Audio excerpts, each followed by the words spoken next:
The rain was tapping gently against the window of our small kitchen, creating a rhythmic sound that matched the ticking of the clock on the wall. It was a gray Saturday afternoon, the kind of day where the sky is heavy and the world feels quiet and slow. I was 10 years old, sitting at the wooden table with my head resting in my hands, staring at my homework. The numbers in my math book seemed to dance across the page, and I just couldn't focus. I didn't want to study fractions or solve equations.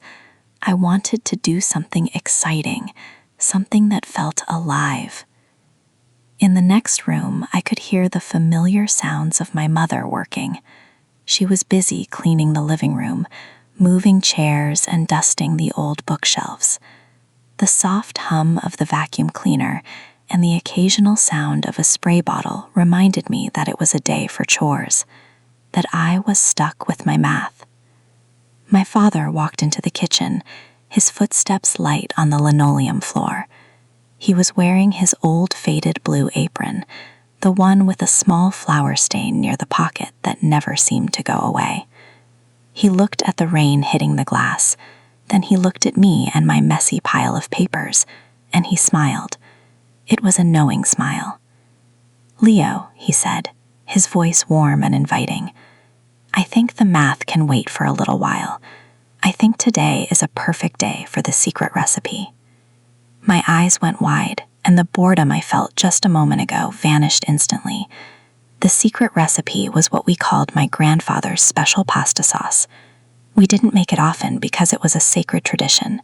It took a long time, a lot of patience, and a lot of hard work. But today, Dad wanted to teach me the secrets that had been in our family for generations. "Can I really help?" I asked, jumping up from my chair so fast that my pencil rolled off the table.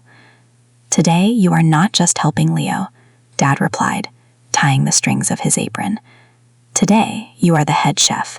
I am only your assistant. You will lead the way." First, we had to prepare our workstation. Dad taught me that a professional cook always starts with a clean space and clean hands. We stood at the sink together, washing our hands with warm, soapy water, making sure to scrub between our fingers, just like a doctor would. While we washed, Mom walked past the kitchen door with a basket of laundry. She smiled at us, her forehead a bit sweaty from the cleaning. "It looks like I have 2 chefs in there," she joked before heading toward the bedrooms. "Make sure you leave some sauce for the cleaning crew." Dad moved a small, sturdy wooden stool to the counter so I could reach the workspace easily without having to stretch. "Rule number 1 of the kitchen," Dad said. He looked at me seriously, though his brown eyes were twinkling with a hint of mischief. "The kitchen is not just a room with a stove. It is a place of stories. We don't just cook food to stop being hungry. We cook to make memories that stay in our hearts forever." He placed a heavy iron pot on the stove, the big one we used for special occasions. Then he carefully laid out the ingredients like they were precious treasures. Ruby red tomatoes that felt heavy and ripe, a large white onion with its papery skin, 3 cloves of white garlic, fresh green basil leaves from the pot on the windowsill, and a tall bottle of golden olive oil that glowed in the kitchen light. Before we started, Dad showed me the most important tool, the knife. He showed me how to hold the handle firmly but gently. "Tuck your fingers in like a tiger's claw," he explained, demonstrating how to keep my fingertips away from the sharp edge. "If you hold the vegetable this way, you stay safe and the knife does all the work." I was a bit nervous at first. The knife felt heavy and powerful in my small hand. We started with the onion. As the blade sliced through the white layers, a sharp, pungent smell filled the air. Unexpectedly, my eyes began to sting and fill with tears. "Dad, I'm crying. Is the onion sad?" I laughed, trying to wipe my eyes with the shoulder of my t-shirt. "That is the onion's way of saying hello and testing your spirit," he joked, chuckling as he chopped his own section. From the hallway, we heard Mom laugh. She was cleaning the mirrors now, the squeaky sound of the cloth matching our laughter. Don't worry, Leo. It means the flavor is strong and the sauce will be brave, Dad continued. Next, we moved to the garlic. We chopped it into tiny, delicate pieces, so small they looked like flakes of white snow on the dark cutting board. Then came the tomatoes. We didn't use cans from a store. We used fresh, whole tomatoes. To prepare them, Dad showed me a trick. We put them in a pot of boiling water for just 60 seconds. When we took them out, the skin started to wrinkle and crack.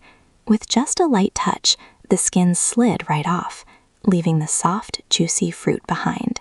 It felt like a magic trick, and I felt like the magician. Next came my favorite part of the whole process, the beginning of the cooking. Dad poured a thin layer of golden olive oil into the bottom of the warm pot. "Wait for the oil to shimmer," he whispered, as if the pot might hear us. When the oil was ready, he let me drop a single piece of garlic in. It started to sizzle immediately. Shh! The sound was like tiny applause. We added the rest of the garlic and the onions, and I watched as they turned from white to a beautiful translucent gold. Soon the kitchen began to smell wonderful. It wasn't just the smell of food, it was the smell of home, of warmth, and of safety. We added the crushed tomatoes, and the pot began to gurgle happily. I took a big wooden spoon and began to stir, making slow, wide circles. As the aroma grew stronger, Mom poked her head into the kitchen. She had a cleaning rag over her shoulder and was holding a spray bottle. "The whole house smells like an Italian restaurant now," she said happily. "It's much better than the smell of floor wax." "Patience is the most important ingredient in this house," Dad said to me, turning the flame down until it was just a tiny blue glow. Now we let it bubble slowly. The flavors are like people meeting for the first time.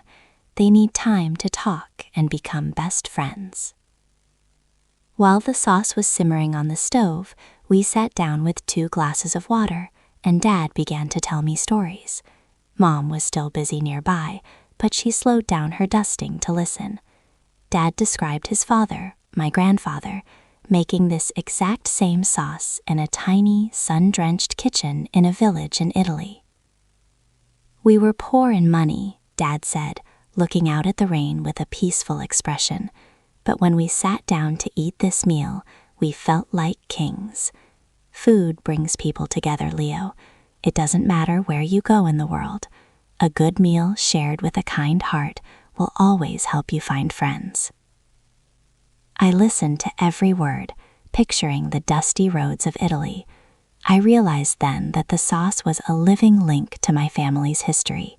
Even Mom stopped her work for a moment, leaning against the doorframe with a smile, remembering the stories she had heard before. After an hour, the sauce had completely transformed. It was now a deep, rich crimson color, thick and glossy. The steam rising from the pot smelled incredible. "Now for the final secret," Dad said, reaching for the basil. He handed me a single fragrant green leaf. "Tear it gently with your hands.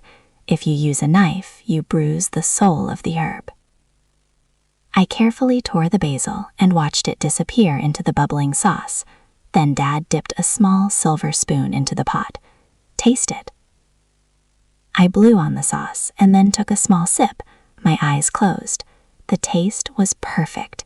"It's the best thing I've ever tasted, Dad." While the pasta was boiling, Mom finished her last chore. She put away the vacuum and the cleaning supplies, and the house looked spotless. Together, we transformed the kitchen table.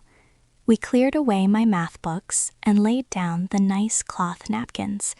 Dad even lit a small candle. Mom came into the kitchen, looking refreshed after washing her face. "The house is clean and the dinner is ready," she said, looking around the bright kitchen. "This is the perfect Saturday." "Leo made it almost all by himself," Dad said proudly, putting a heavy, warm hand on my shoulder. "He is a natural chef." We sat down together as a family. Usually, I eat my food very fast. But tonight was different. I sat up straight and ate slowly, savoring every single forkful.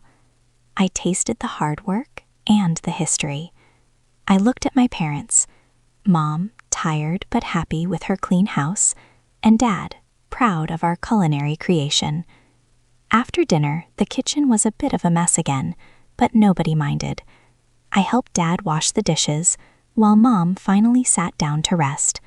My heart felt very full. "Thanks for teaching me today, Dad," I said. "Anytime, Leo," he replied. "And remember, tomorrow is Sunday. I think it might be a good day to learn how to bake fresh bread." I smiled. The rain was still falling outside, but inside our kitchen it felt like summertime. I learned that day that cooking isn't just about food. It's about family, sharing the work, and sharing the love. Thank you for watching. If you enjoyed this story about our family kitchen and the secret recipe, please give this video a big thumbs up. It really helps the channel. Don't forget to subscribe and hit the notification bell so you never miss a new story or a tasty recipe. What is your favorite meal to cook with your family? Tell me in the comments below. See you in the next video.